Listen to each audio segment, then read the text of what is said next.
On espère toujours qu'il y ait des adaptations, soit au théâtre, soit au cinéma, des livres que l'on écrit. Et il me semblait qu'en effet, il était assez adapté, c'est le cas de le dire, à une adaptation au théâtre, puisque c'est vraiment un livre en tableau avec beaucoup de dialogues. Et comme dans la plupart de mes romans, avec presque comment dire, il y a beaucoup de temps réel, enfin, il est construit vraiment en longue scène. C'est pas un montage comme ça de distribution ou d'un projet comme d'ingénierie culturelle où on prend un roman qui a très bien marché, un jeune metteur en scène, une star, voilà, Isabelle Adjani, et puis on fabrique quelque chose. En fait, on est tous venus les uns aux autres avec beaucoup de sincérité et des choses très profondes. C'est-à-dire que moi, quand j'ai vu le spectacle de Laurent Bazin au Festival Impatience et qu'après nous avons eu ces très longues conversations, c'était vraiment très fort. C'était une vraie rencontre, lui et moi, comme on en connaît peu dans nos vies. Enfin voilà, c'est rare.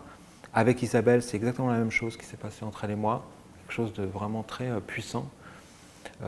Et il s'est produit la même chose entre Laurent et Isabelle. Et le point commun, en fait, voilà, ce qui relie ces trois personnes, c'est Bénédicte Ombredan et ce roman. Donc c'est ça qui est, je trouve, très beau dans cette histoire et dans cette adaptation au théâtre.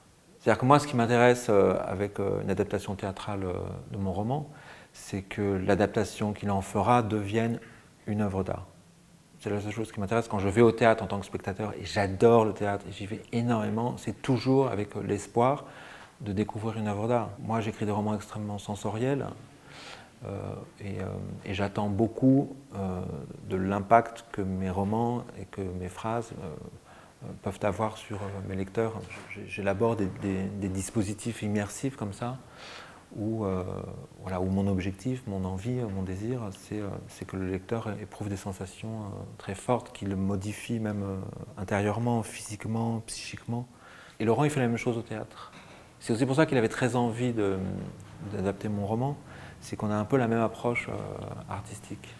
Ils vont travailler pour l'adaptation de L'amour et les forêts avec un système, avec des haut-parleurs comme ça, disposés circulairement dans la salle, et le son tourne comme ça. Donc vraiment dans un dispositif très immersif, où on sera vraiment avec Bénédicte Ombredan, comme si on était dans son cerveau, et que comme elle l'est dans le livre, c'est-à-dire sans issue,